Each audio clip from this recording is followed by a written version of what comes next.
మోడీ గారు 12 సంవత్సరాలు విజయవంతంగా ప్రధానిగా పాలన కొనసాగించిన సందర్భంగా దేశవ్యాప్తంగా అనేక కార్యక్రమాలు నిర్వహిస్తున్నాం. దానిలో భాగంగా రైతు సమ్మేళనలు కానీ, యువ సమ్మేళనలు కానీ, మేధావుల సమ్మేళనలు కానీ, వృద్ధి కార్యక్రమం పరిశీలించడం కానీ, వివిధ ప్రాంతాలు సందర్శించడం కానీ, ఇట్లా అన్ని వర్గాలను కలవడం కానీ ఇట్లా అనేక కార్యక్రమాలు నిర్వహిస్తున్నాం.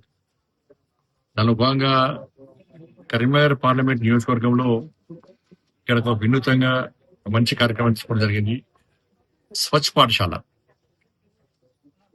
ఈ నెల 15వ తారీఖు నుంచి రాష్ట్ర ప్రభుత్వం పాఠశాలను తిరిగి తెరవాలని చెప్పి ఆదేశించింది. కాబట్టి కరీంనగర్ పార్లమెంట్ నియోజకవర్గంలోని అన్ని ప్రభుత్వ పాఠశాల తరగతి గదులను క్లీన్ చేయాలని చెప్పి ఉద్దేశంతో ఈ కార్యక్రమం తీసుకోవడం జరిగింది.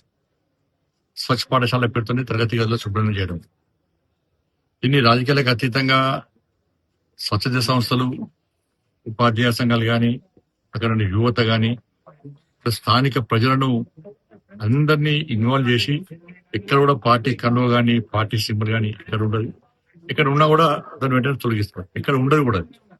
అంటే రాజకీయాలకు అతీతంగా ఈ సేవా కార్యక్రమాన్ని ఇవాళ కరీంనగర్ పార్లమెంట్ నియోజకవర్గంలో స్వచ్ఛ పాఠశాల పేరుతోని ఈ వినూత్న కార్యక్రమం తీసుకోండి. దానిలో భాగంగా ఈ రోజు దాదాపు అన్ని పాఠశాల కేంద్రాల్లో టిఫిన్ బయటకు ఏదో స్వచ్ఛ పాఠశాల కార్యక్రమం అంటే తూతు మంత్రంగా మీడియా కోసము, సోషల్ మీడియా కోసము, దానికోసం కాకుండా ఈ రోజు అన్ని పాఠశాలలో స్థానిక ప్రజలతో కలిసి స్వచ్ఛ సంస్థలతో కలిపి కార్యకర్తలందరూ కూడా టిఫిన్ బయటకు వాళ్ళ ఇంటి నుంచి సొంతగా టిఫిన్ తీసుకొని వచ్చి డైరెక్ట్ వచ్చి అక్కడ కూర్చొని ఆ పాఠశాల ప్రాంతాన్ని పరిశీలించడం, రేపు కార్యక్రమాన్ని ఏ విధంగా విజయవంతం చేయడం, ఏ క్లాస్ రూమ్ ఎవరెవరు ఇన్ఛార్జ్, ఎంతమంది కార్యకర్తలు, ఎంతమంది ప్రజలు ఇన్వాల్వ్ చేయాలని చెప్పి ఒక ప్లాన్ చేయడానికి ఈరోజు టిఫిన్ బయట కార్యక్రమం కూడా పార్లమెంట్ నియోజకవర్గం మొత్తం కూడా పూర్తి స్థాయిలో నిర్వహించుకోవడం జరిగింది. రేపు శుద్ధి కార్యక్రమం, దాంతో పాటు 16వ తారీఖు నాడు ఆయా గ్రామాల్లో ఒక చిన్న ర్యాలీ.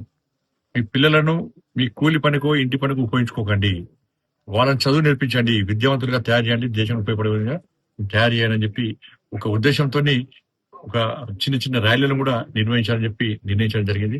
దానిలో భాగంగానే నేను ఈరోజు ఈ రేగొండ గ్రామానికి రావడం జరిగింది. టిఫిన్ బ్యాట్ పాల్గొని రేపటి కార్యక్రమం గురించి కూడా కార్యకర్తలతో, ప్రజలతోని, స్థానిక స్వచ్ఛంద సంస్థలతో మాట్లాడడం జరిగింది. అందరూ కూడా ఈ పాఠశాల శుద్ధి కార్యక్రమాన్ని, స్వచ్ఛ పాఠశాల కార్యక్రమాన్ని విజయవంతం చేస్తాం.